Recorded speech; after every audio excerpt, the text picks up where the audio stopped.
At my father's funeral, his stepchildren demanded, "We want the real estate, the business, everything." My lawyer begged me to fight. I said, "Give it all to them." Everyone thought I'd lost my mind. At the final meeting, I signed the papers. They smiled confidently until they heard the last words from my father himself. My name is Wren Harper. For 38 years, Richard Harper was not just my dad, he was my whole world. After my mom passed when I was little, it was always just the two of us until Monica entered our lives, and everything slowly changed. The funeral home in Richmond, Virginia, was still filled with the scent of lilies when most guests had left. I stood near the casket, numb, staring at Dad's peaceful face one last time. That's when Monica approached, her black dress, perfectly pressed eyes red in all the right ways. She placed a gentle hand on my arm and whispered, "Wren, we should talk about your father's wishes soon. The house, the river property, the restaurant chain. We need to keep everything in the family." Behind her stood Lauren, my half-sister, Dad's daughter, with Monica, and Brandon, Monica's son from her previous marriage. Lauren gave me a small, sympathetic smile. Brandon's eyes, though, were already scanning the room as if calculating value. I felt the distance in Monica's words, like I was suddenly the outsider in my own childhood home. My throat tightened, but I simply nodded. "Of course, we'll figure it out." They exchanged quick glances, relieved, almost triumphant, before walking away together.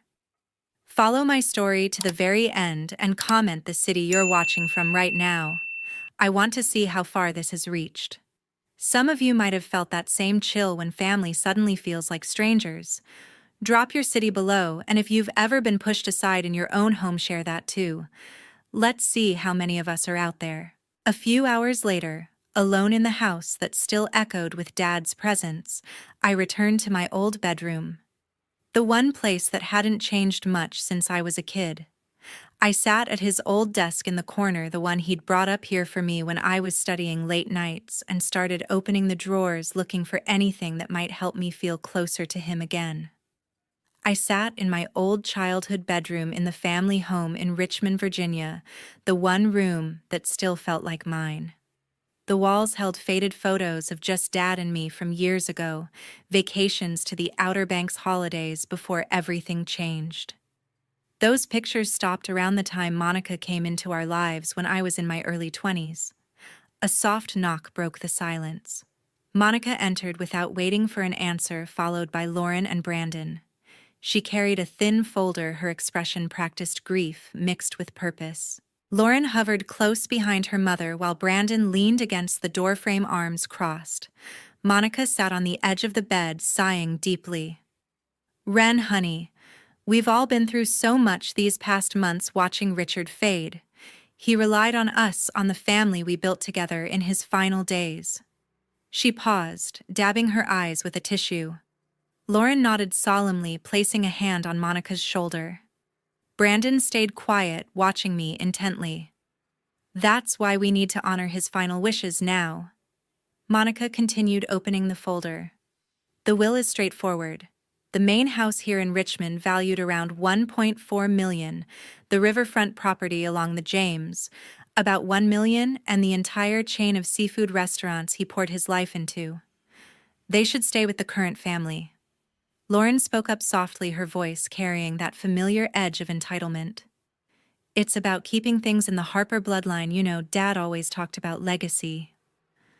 Brandon finally chimed in, his tone matter of fact, almost legal. "We've got the latest signed copy right here. It's clear and notarized. For you, there's a cash payout from the life insurance, around $300,000. That should cover starting fresh. The remaining medical bills from those last treatments, well, those fall outside the estate distribution." I stared at the document they slid across the desk toward me. The words blurred slightly as memories flooded back, late nights, helping Dad balance books for the restaurants when I was home from college, weekends at the river house, where it was always just us two fishing off the dock. Now they were claiming it all as if those years belonged to them. Monica leaned forward, her voice gentle but firm. "We know this is hard, But Richard wanted stability for Lauren and the life we've built. You're strong, Wren. You can rebuild anywhere.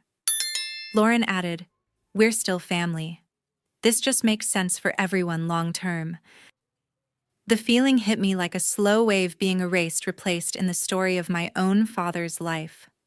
Lauren, Dad's daughter, with Monica, the one who'd grown up calling him Dad from the start, talking about Harper bloodline, as if my place in it had expired.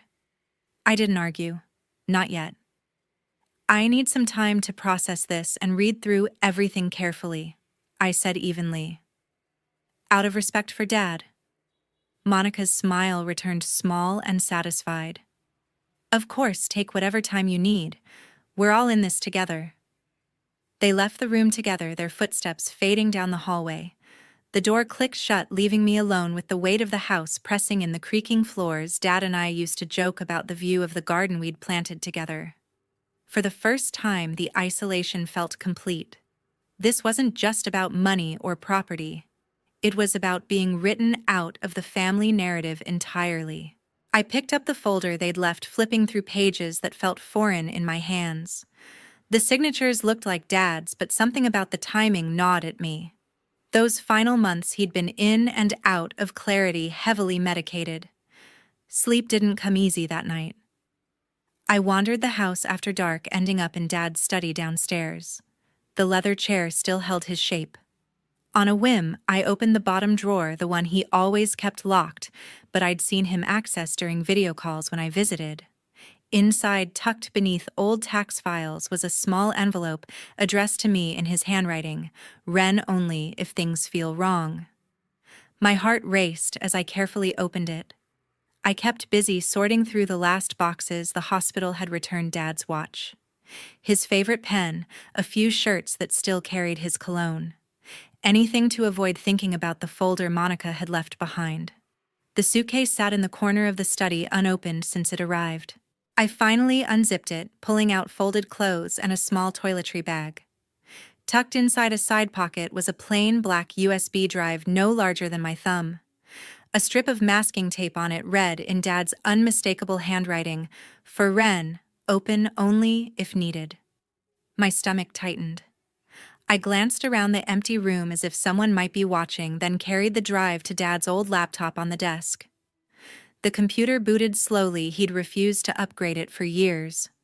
Once the desktop loaded, I plugged in the USB. A single folder appeared, Memories.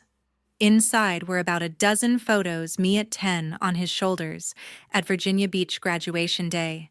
With just the two of us, a candid shot from the river house deck, where he was teaching me to tie fishing lures. I clicked through them, smiling despite the ache. Then I noticed the video file, message.mp4. The thumbnail was black. I double-clicked. Dad's face filled the screen thinner than I remembered, hospital bed visible behind him. The timestamp showed 6 months earlier. His voice was weaker, but steady. Wren, if you're watching this, things probably didn't go the way we hoped. I love both my daughters, you and Lauren, more than anything. You've always been my rock, the one who understood this life we built without needing explanations. He paused, coughing lightly off camera. Lately, I've noticed differences in how people around me talk about the future, the restaurants, the properties, everything I've worked for. Some conversations feel calculated. I don't want to believe it, but a father knows when something's off. He looked directly into the camera, eyes sharp despite the illness. Stay calm. Don't react right away. If you feel pushed or uncertain about my wishes, contact David Bennett. He's the only one I've trusted with the full picture lately. He'll have what you need. The video cut off abruptly, like the battery died or he lost strength.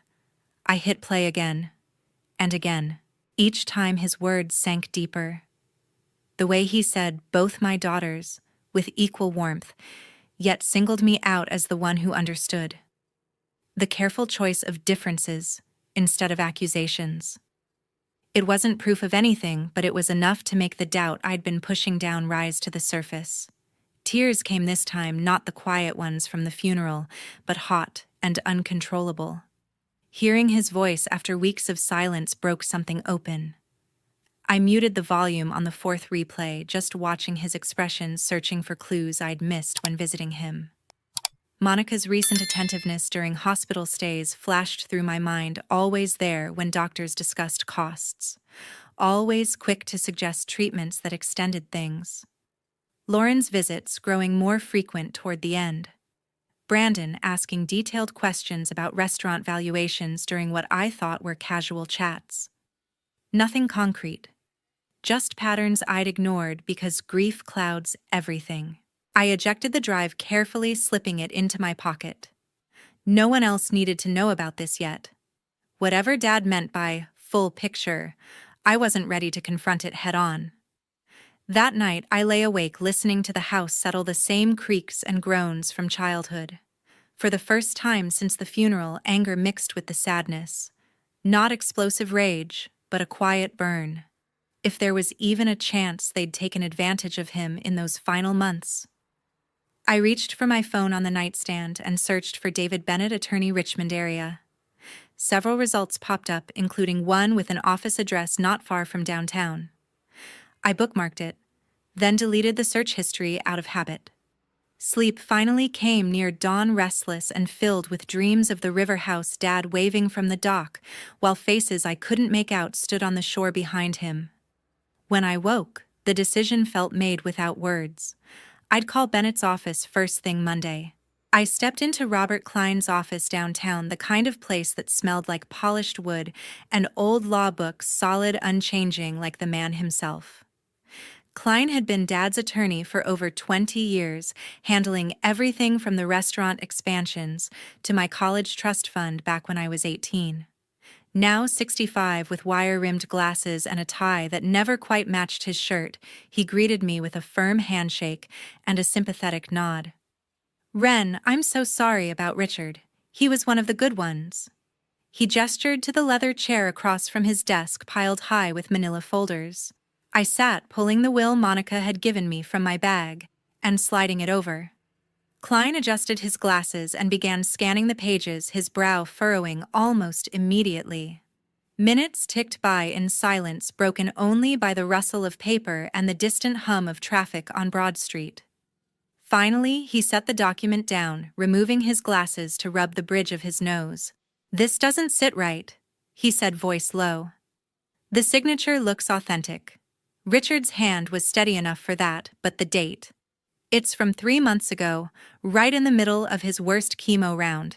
Witnesses are listed, but no medical affidavit confirming capacity. In Virginia, wills can be contested on undue influence or lack of testamentary capacity, especially with illness involved." He leaned forward, elbows on the desk. "You could challenge this. Probate court here in Henrico County handles these cases routinely. If we push, we might invalidate it and fall back on prior estate planning. Richard updated his revocable trust last year, which named you as primary beneficiary for the core assets." My pulse quickened. "How long would that take? And the costs?" Klein sighed, flipping open a notepad. "Realistically, a year, maybe 2 if they drag it out with appeals. Attorney fees start at $50,000 plus court costs. Expert witnesses for the medical side could run $200,000 total before it's done. And during probate freeze, nothing liquidates. You'd need to cover living expenses from savings or loans." I thought of the modest account Dad had set up for me after college, enough for emergencies, not a war chest. The $300,000 from life insurance sounded generous until you factored in taxes and the medical debts Monica mentioned, which probate might not touch if classified as spousal obligations under Virginia Code, Section 64.2500. Exhaustion hit me just imagining the depositions, the family testimonies, where Lauren would testify about caring for Dad, while I worked remotely from Seattle during his decline. "What if I don't fight?" I asked quietly. "Just accept and move on?" He shook his head. "Not advisable. This version sidelines you completely properties to immediate family, which they've interpreted as Monica and Lauren. The trust I mentioned earlier would give you controlling interest in the restaurants and a life estate in the houses. But if you sign off now, you waive contest rights forever. Dad's voice from the video echoed in my head. Stay calm, don't react right away. I nodded, thanking Klein for the rundown. As I stood to leave, he pressed a business card into my hand. Think it over. Call me tomorrow, we can file a caveat to pause probate if needed. The elevator ride down felt endless, the city blurring past the glass. Heavy didn't cover it. It was like carrying the house itself on my back. Back home, I replayed the video once more on the laptop, pausing on Dad's face mid-sentence. His warning about differences now felt like a lifeline pulling me from paralysis. The messages started that evening. Monica's first text was innocuous. How are you holding up, dear? Thinking of you. By morning, it shifted. We should get the paperwork sorted soon. Everyone deserves peace of mind. Lauren called mid-afternoon, her voice syrupy over the line. Hey sis, just checking in. This is tough on all of us, but we're in it together, right? Unity now more than ever. I replied with polite deflections. Appreciate it, still processing, buying days while my mind raced. Unity. The word twisted like a knife, recalling summers where Lauren got the master suite at the River House because Monica needed space, while I bunked on the pullout. Those weren't fights then, they were just life. Now they screamed pattern. By week's end, I couldn't stall the pull anymore. I dialed David Bennett's number from the card Klein had given, no from the video. Bennett's office was across the James River in Manchester, a quick 10-minute drive from the house, but worlds away in feel modern glass building versus Klein's oak-paneled relic. His receptionist patched me through immediately. Ms. Harper, Mr. Bennett's been expecting your call. Expecting, my grip tightened on the phone. Bennett's voice was calm, measured. Richard spoke highly of you. Come by tomorrow morning, 9 sharp. Bring the will you're holding. The line went dead, leaving me staring at the screen. Expecting.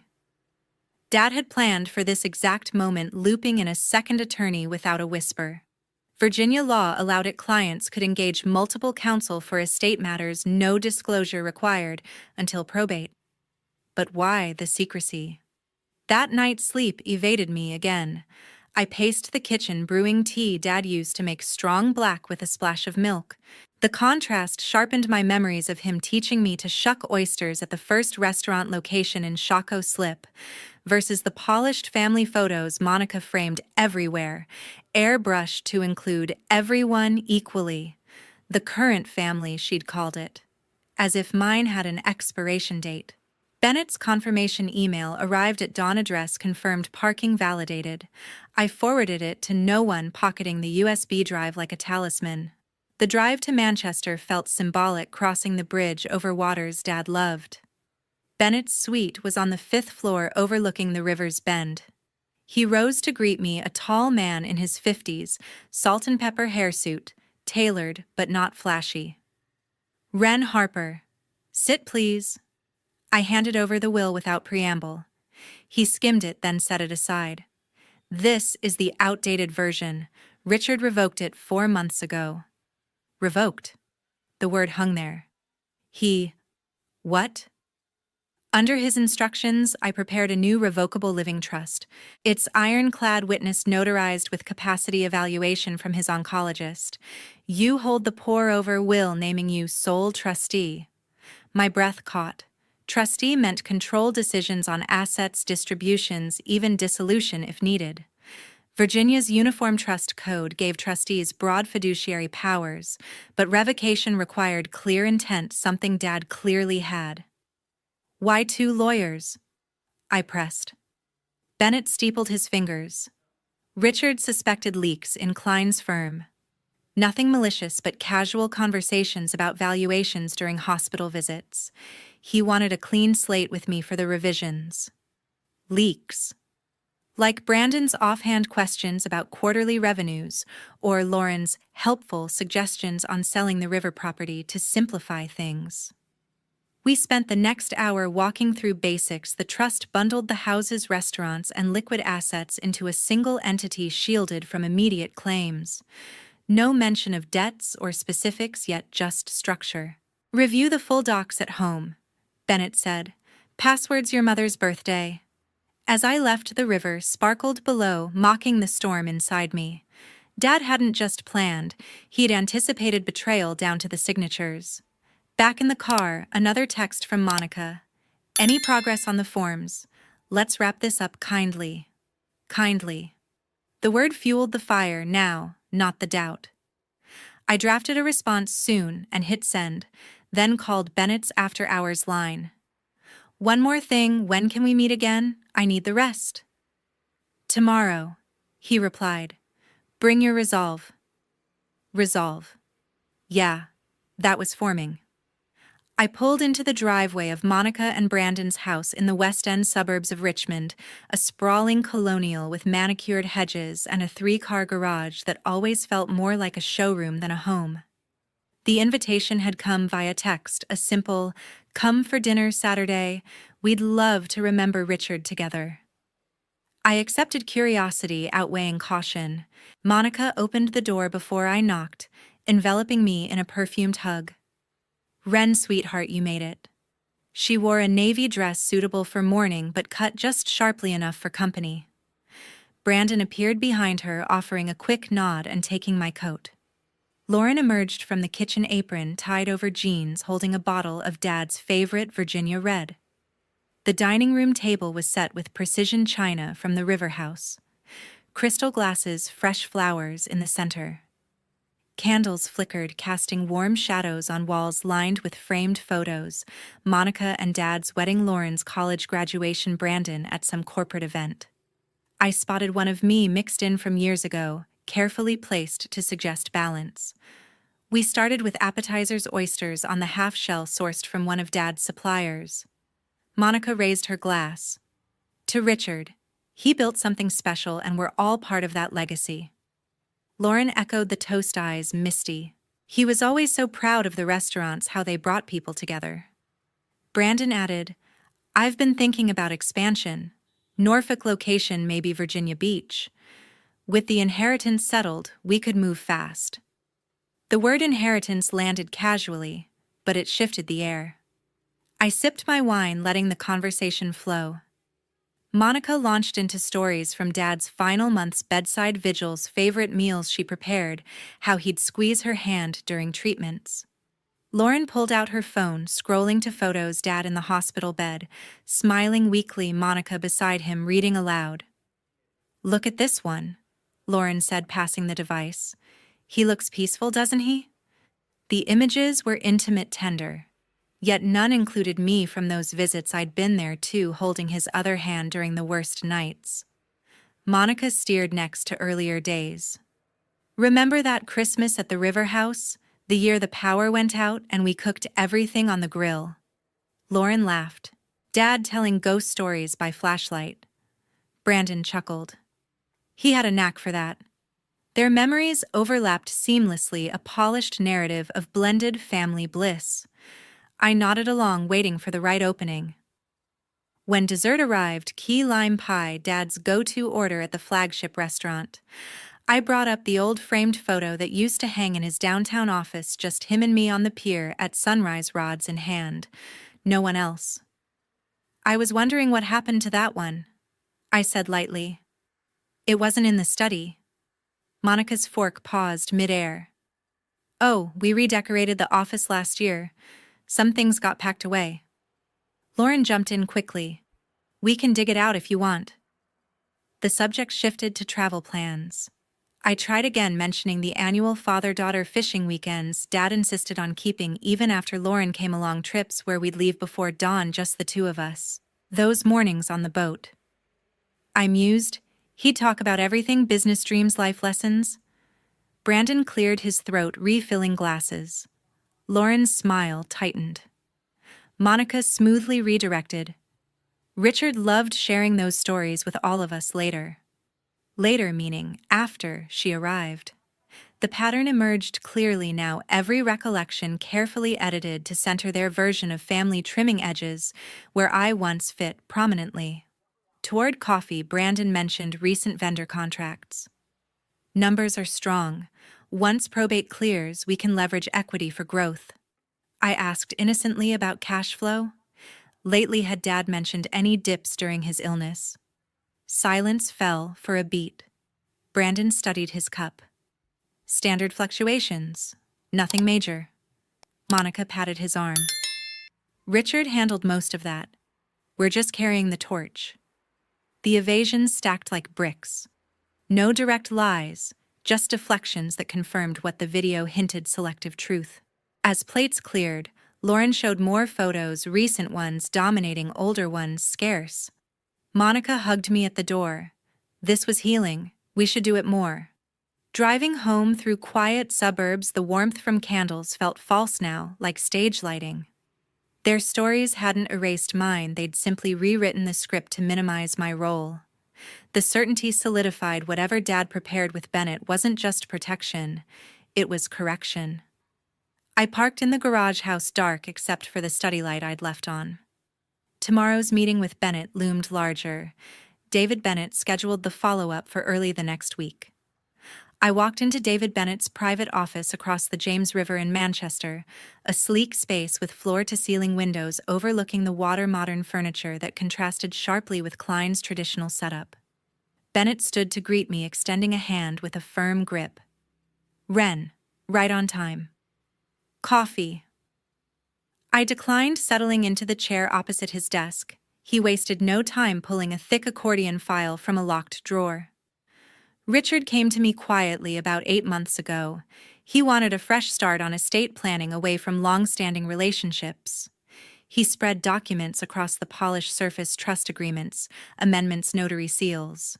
Your father terminated his engagement with Klein's firm in writing, no drama, just a standard letter. He suspected casual information sharing, nothing provable but enough to make him cautious. Doctor's visits turned into discussions about asset values. He didn't like it. Bennett slid the primary trust instrument toward me. This revocable living trust supersedes everything previous. Under Virginia's Uniform Trust Code, it's valid as long as Richard had capacity, which his oncologist confirmed in an affidavit attached here. All assets, the main residence in Richmond, the riverfront property, the restaurant holdings, investment accounts flow into this trust upon his passing. I scanned the pages, heart pounding. And the beneficiary, you, sole beneficiary. As trustee, you control distribution, sales, even termination if you choose.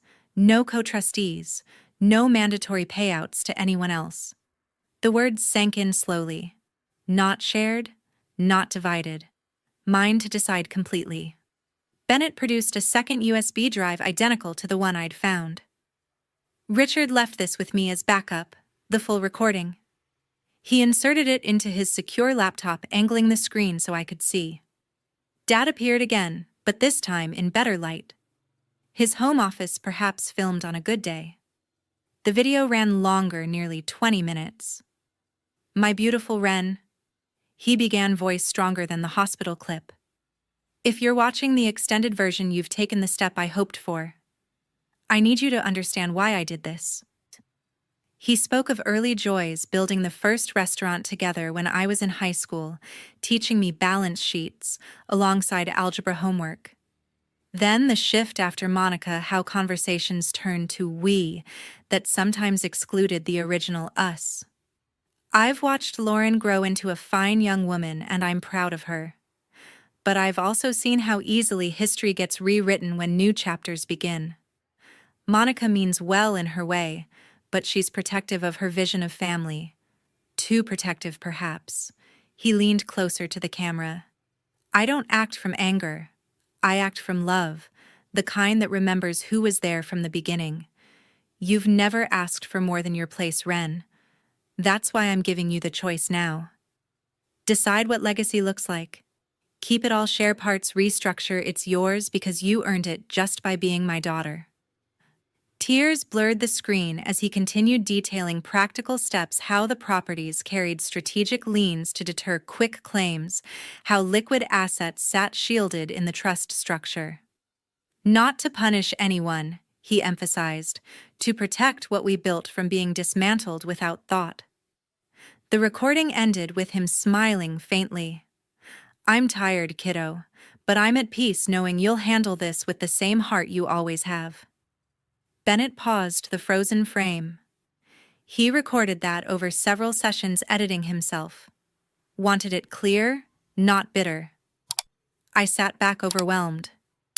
Dad hadn't abandoned fairness, he'd redefined it on his terms, trusting my judgment over mandates. The trust's flexibility under Virginia law meant I could gift portions if I chose or retain control indefinitely. No forced equality, just discretion. We spent the next hour reviewing specifics asset schedules showing restaurant valuations around 4 million combined properties at roughly 2.4 investments, adding another 1.8. The liens he mentioned refinanced mortgages totaling more than current appraisals created negative equity on paper, a deliberate barrier against hasty liquidation. Anyone inheriting directly would face immediate calls from lenders, Bennett explained, but inside the trust you manage repayment terms. Strategy, not vengeance. Protection wrapped in legal armor. By meeting's end, resolve replaced uncertainty. Prepare the disclosure package, I told him. I'll call the final probate meeting through Klein's office. Neutral ground. Bennett nodded approval. Smart. They'll expect compliance, not confrontation. Driving back across the bridge, the river below looked different, steady, unyielding. Dad's presence felt tangible now, not lost but transferred. He'd given me more than assets agency over the story's ending. That evening, I drafted the email to Klein request for formal estate administration conference, all parties present. Sent before, doubt crept in. The responses came quickly. Monica's enthusiastic agreement, Lauren's polite confirmation. They assumed victory neared. They couldn't have been more wrong. The conference room at Klein's firm was booked for the following Friday.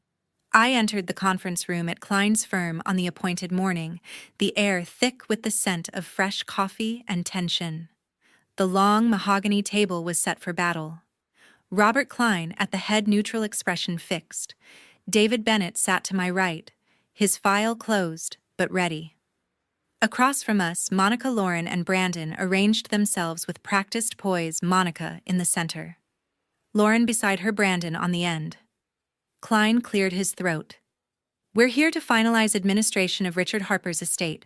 All parties present or represented. Monica offered a small smile. We're eager to move forward and honor his wishes. Bennett slid the trust documents forward. Before proceeding with the prior will, we must introduce the superseding revocable living trust executed by Richard Harper 4 months prior to his passing. It's been probated quietly and stands as the controlling instrument under Virginia Code, Section 64.2-402. Lauren leaned in, confusion flickering. Superseding Dad never mentioned changes. Brandon frowned at Klein. You were his attorney. How did this happen without your knowledge? Klein shifted uncomfortably. Richard terminated our representation in writing. I only learned of the new trust today. Monica's composure cracked slightly. This can't be right. The will we have is signed and witnessed. Bennett continued calmly. The trust pours over all assets, naming Wren Harper sole trustee and beneficiary with full discretionary powers. No mandatory distributions required. I spoke for the first time. Dad trusted me to decide what his legacy should look like. Lauren's voice rose. But I'm his daughter too. Blood. That has to count for something. It does, I replied evenly. Which is why I've prepared this. I placed the gift deed on the table. I'm transferring the main residence, the river property, and the restaurant chain to you, Lauren, as Richard's biological child, with remaining direct line claim. Monica exhaled, visibly relief washing over her features. Brandon nodded approval. Lauren reached for the papers, eyes brightening. With one clarification, I added. Bennett cued the video on the conference screen. Dad appeared, the full recording we'd reviewed. His words filled the room. Love for both daughters, observations of shifting priorities, the deliberate structure to protect what he'd built. He spoke directly of trusting my judgment, not out of favoritism, but earned confidence. Then the key part. The properties carry refinanced obligations designed to prevent hasty decisions. Wren knows the details. She'll choose fairly. Lauren's hand froze over the deed. Bennett highlighted the attached schedule's liens totaling more than current appraisals, negative equity by $600,000, immediate lender calls upon transfer outside trust protection. You'd inherit the titles, I explained, but also sole responsibility for the debt service. No co-signers, no subsidies from trust assets per Dad's instructions. Brandon scanned the numbers, face paling. This is a trap. She'd be underwater from day one. Monica gripped the table edge. Richard wouldn't burden his own daughter like this. He didn't, Bennett said. He burdened the choice on someone he trusted to make it wisely. Refuse the gift and the assets remain in trust indefinitely. Probate closed, no distributions. Lauren stared at me. You're punishing me for what? Not punishment, I said. Consequences. Dad saw the writing on the wall. He wanted you to understand value beyond inheritance. Monica's voice cracked. We cared for him. Every day. The video played Dad's final line. Family isn't just who shows up last. It's who was there all along. Silence stretched. Lauren pushed the deed away. I can't. The payments alone. Brandon stood abruptly. This is coercion. We'll contest. Bennett smiled faintly. On what grounds? The trust is airtight. Capacity affirmed. No undue influence proven. Contest and the assets stay locked for years while fees mount. Monica looked at Lauren, then me, pleading, mixing with realization. Everything she'd orchestrated, every careful narrative exposed by the man she'd thought she controlled. Lauren signed refusal, first hand shaking. Brandon followed without a word. Monica didn't touch the pen. Klein notarized the declinations. Estate administration complete. Trust remains active under Wren Harper's trusteeship. I gathered my copies standing. No one met my eyes. Walking out the hallway felt longer than when I'd arrived. Dad's voice lingered, not accusing, just clear. The door closed behind me with finality. 6 months later, life looked entirely different. I settled into my new home in Charleston, South Carolina, a light-filled cottage just steps from the Atlantic, purchased outright from trust funds, without a single mortgage payment looming. The salt air and rhythm of waves became my daily companions, washing away the lingering echoes of Richmond. Mornings started with coffee on the porch, watching dolphins play offshore. I'd sold the restaurant chain to a respected regional group that promised to honor Dad's recipes and employee culture. The proceeds combined with investments left more than enough for comfort and purpose. That's when the idea took shape, the Richard Harper Foundation. I incorporated it as a 501c3 nonprofit focusing on adult children, marginalized in blended families after parental remarriage, people who'd lost not just inheritance, but emotional standing. Grants covered therapy, legal consultations for trust disputes, even relocation costs when cutting ties became necessary for mental health. The first recipients were women in their 40s, stories mirroring mine in painful detail, overlooked for younger half-siblings, gaslit about their place. Word spread quietly through estate attorneys and support groups. Applications arrived from across the Southeast, Georgia, North Carolina, Florida. One woman drove from Atlanta just to thank me in person, tears streaming as she described being written out of her father's will after his second wife convinced him she was difficult. Lauren's path crossed the foundation indirectly. Public records showed the properties sold at auction after missed lien payments, foreclosure proceedings swift under Virginia law when equity turns negative. She filed Chapter 7 bankruptcy, discharging what debts she could, but emerging with credit ruined for years. Whispers from mutual acquaintances said arguments with Monica escalated into permanent silence. Lauren moved to a small apartment in Norfolk working retail management. Brandon vanished from Virginia circles entirely. Last anyone heard, he'd taken a sales job in Charlotte, starting over without the family name attached. Monica downsized to a one-bedroom rental in Henrico County, the kind of place with thin walls and shared laundry. No more garden parties or designer labels.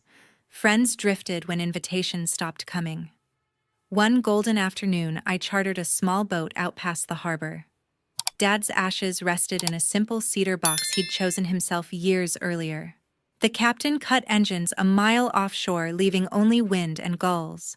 I opened the box, letting the breeze carry him home to the sea he loved. As the last traces scattered across the water, I whispered the line from his video that stayed with me most. Real family is where you're loved, without having to prove your blood. The truth of it settled deep. Money hadn't bought peace, the choice to honor his trust in me had.